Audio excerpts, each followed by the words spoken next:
Bangladesh cricket board একটা বিবৃতি দিয়েছে অথবা একটা ইমেল দিয়েছে বলতে পারেন। সেই ইমেলে বলা হয়েছে যে মিটিংটা কেমন ছিল। আমরা সবাই জানি আইসিসির প্রতিনিধির সাথে বাংলাদেশ ক্রিকেট বোর্ডের একটা মিটিং হয়েছে এবং সবচেয়ে গুরুত্বপূর্ণ মিটিং যে বাংলাদেশ দল বিশ্বকাপ খেলতে যাবে কি যাবে না।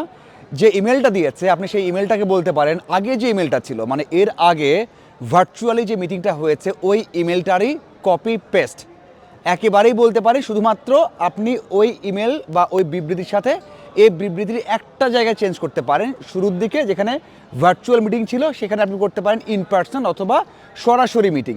এছাড়া আপনি ডিফারেন্স আর খুঁজে পাবেন না, কারণ ওই কথাগুলো বলা হয়েছে। আর একটা কথা যেটা আগেরটাতে ইনফ্যাসিস করে মানে অনেক বেশি মোটা দাগে বলা হয়েছিল যে আইসিসি বলেছে বাংলাদেশকে বা ক্রিকেট বোর্ডকে যে আপনাদের সিদ্ধান্ত রিকনসিডার করুন। এই বিবৃতিতে সেই ওয়ার্ডটা নেই। এই ছোট একটা পার্থক্য ছাড়া আর কোনো ধরনের পার্থক্য আপনি খুঁজে পাবেন না। যদিও আমরা আশা করেছিলাম যে এরপরে অনেক বড় একটা সিদ্ধান্ত আসবে, হয়তোবা আইসিসি থেকে কেউ কথা না বললে বাংলাদেশ ক্রিকেট বোর্ড থেকে কেউ মুখ খুলবেন, কথা বলবেন আসলে কি মিটিং হলো, বাংলাদেশ ক্রিকেট বোর্ড খেলতে যাচ্ছে কি যাচ্ছে না সব কিছু। কারণ দর্শক সমর্থক পুরো বাংলাদেশ তাকিয়ে আছে বা তাকিয়েছিল একটা মিটিংয়ের দিকে যে বাংলাদেশ দল বিশ্বকাপ খেলতে যাবে কি না। অনেক বোর্ড পরিচালক বলেছেন বা এর আগে দুই একজন বলেছেন যে একটা দুটো বিশ্বকাপ খেললে বা না খেললে কি যায় আসে, মানে বিশ্বকাপ না খেললে কি যায় আসে। কিন্তু সবাই আমরা জানি এই যে একটা শব্দ শুনতে পারলেন, উচ্ছ্বাস শুনতে পারলেন, বিপিএল এর ম্যাচ প্রত্যেকটা দর্শক উদযাপন করছে একটা 4 একটা 6 অথবা একটা আউটে। এই যে বিপিএল সেখানে বিশ্বকাপ, আমরা সবাই জানি বিশ্বকাপটা বাংলাদেশের জন্য কত বড়। শুধু বাংলাদেশ নয়, যে 20টা দেশ অংশগ্রহণ করছে প্রত্যেকটা দলের জন্য বিশ্বকাপই। তো সেই বিশ্বকাপের সিদ্ধান্ত আসবে, সবাই তাকিয়েছিল এই মিটিংয়ের দিকে।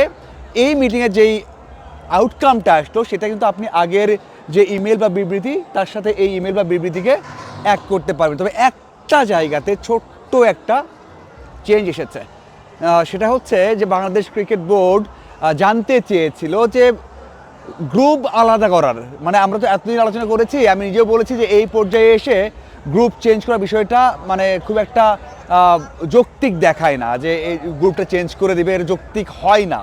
এটা আমি এর আগেও বলেছি। সেই বিষয়টাই কিন্তু এখন cricket board, Bangladesh cricket board আইসিসির কাছে বলেছে যে গ্রুপটা চেঞ্জ করার কোনো অপশন আছে কি না জানতে চাওয়া হয়েছে। এমনটা নয় যে বাংলাদেশ ক্রিকেট বোর্ড বলতে পারবে, নিয়মে নেই।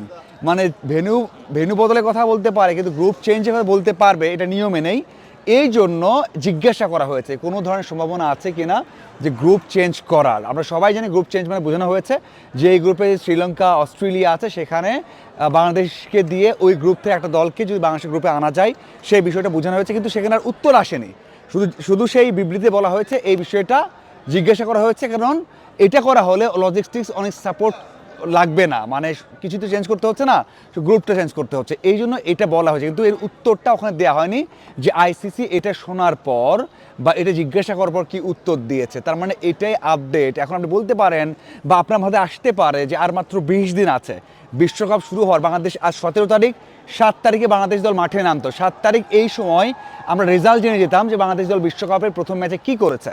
কিন্তু এই যে 20 দিন আগে এমন একটা অনিশ্চয়তা, এটা আপনি বলতেই পারেন যে সময় যত ঘনিয়ে যাবে তত এটা বেশি আরও অনিশ্চয়তা পড়ে যাবে, সংখ্যা বেড়ে যাবে। এমনটা নয় যে সংখ্যা বাড়বে না, হয়তো আরও বেশি আমরা আশাবাদী হতে পারি, তেমনটা নয়। সময় যত যাবে 17, এখন 20 দিন আছে, যখন এটা 18 দিন আসবে, 15 দিন আসবে, তখন আরও বেশি কঠিন হয়ে যাবে। এই জন্যই যেই ইমেলটা এসেছে, যে বিবৃতিটা এসেছে, যে মিটিংটা হয়েছে, সেটাকে আপনি ইতিবাচকভাবে কিছু দেখতে পারবেন না। অনেক অপশন বলা হচ্ছে, অপশন যতই বলা হোক না কেন, অবশ্যই আমার মনে হয় এই ইমেলে যতই শেষের দিকে বলা হোক না কেন যে আলোচনা চলতে থাকবে এটা বলা হয়েছে এবং কনস্ট্রাকটিভ মানে একটা গঠনমূলক আলোচনা চলবে, আশাবাদী হওয়া যায় ভালো কিছু হবে। তবে এই যে সময় কমাচ্ছে, 20 দিন আগে বিশ্বকাপে চেঞ্জ হবে, বিশ্ব ভেন্যু অথবা গ্রুপ চেঞ্জ হবে, এটা আশা করা খুবই কঠিন। আমরা এই মিটিংটাকে আপাতত বলতে পারি যে ইতিবাচক হয়নি, বাংলাদেশের জন্য এটা একটা নেতিবাচক একটা মিটিংয়ে গেছে। তারপরেও আশাবাদী থাকি আমরা, যতক্ষণ পর্যন্ত না আসে ততক্ষণ পর্যন্ত একটু হলেও আশা থাকে, সেইটুকু আশা নিয়ে আমরা থাকতে চাই এবং বাংলাদেশের দলের যে বিশ্বকাপ খেলাটা হোক সেটা আমরা সবাই চাই। দেখার অপেক্ষা সেই সংকটটা সমাধান হয় কিনা। আপনাদের কী মনে হয় অবশ্যই জানাবেন। ধন্যবাদ সবাইকে।